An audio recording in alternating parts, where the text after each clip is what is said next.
Togo, Faure Gnassingbé en superstar. La propagande ne se pose pas de questions morales. Noël Mamère, Faure Gnassingbé est la superstar de ce début d'année 2023. On ne parle que de lui. Il a ravi la vedette à tous les autres membres du syndicat des chefs d'État de la CEDEAO. Son activisme diplomatique dans la crise ivoiro-malienne a porté ses fruits. Les 49 militaires mercenaires ivoiriens arrêtés en juillet à Bamako au Mali et condamnés fin décembre 2022 à 20 ans de réclusion criminelle pour attentat et complot contre le gouvernement, atteinte à la sûreté extérieure de l'État, détention, port et transport d'armes et de munitions de guerre, ont bénéficié de la grâce présidentielle et ont été remis en liberté. Ils ont quitté samedi Bamako pour une escale à Lomé avant de regagner Abidjan. À Lomé, les médias ne tarissent pas d'éloges l'endroit du chef de l'État togolais, médiateur dans cette crise sur qui il déverse un torrent de fleurs et d'admiration. Le site d'information du parti présidentiel est quasiment en extase,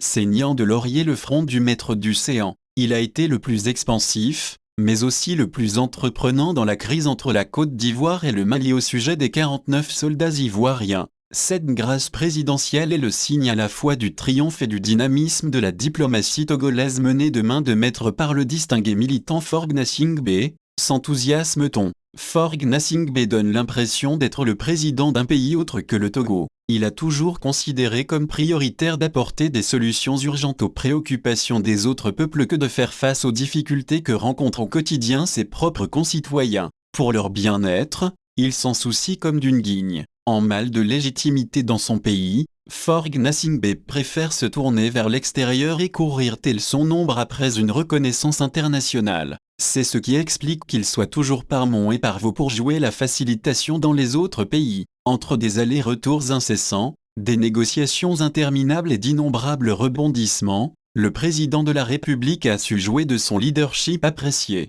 de bons offices et de sa crédibilité auprès des autorités maliennes et ivoiriennes ainsi que des autres chefs d'État de la sous-région, se félicite-t-on dans le sérail. Ce qui est paradoxal, c'est que pendant que Faure Gnassingbé se démène à faire libérer les 49 militaires ivoiriens arrêtés et condamnés au Mali, il a également sollicité plusieurs chefs d'État pour qu'ils intercèdent auprès de Patrice Talon en faveur de son ancienne conseillère, Rekia Madougou, accusée elle aussi de terrorisme. Il maintient ses propres otages en prison au Togo. Depuis 14 ans, son jeune frère Kpacha Gnassingbé et ses compagnons d'infortune, interpellés en 2009 dans la scabreuse affaire de tentative d'atteinte à la sûreté de l'État, croupissent dans les geôles de la dictature. Malgré leur état de santé préoccupant, malgré les arrêts de la Cour de justice de la CEDEAO et le groupe de travail sur la détention arbitraire des Nations Unies demandant leur libération, ils sont toujours maintenus en prison. En outre, les incessants appels à leur libération,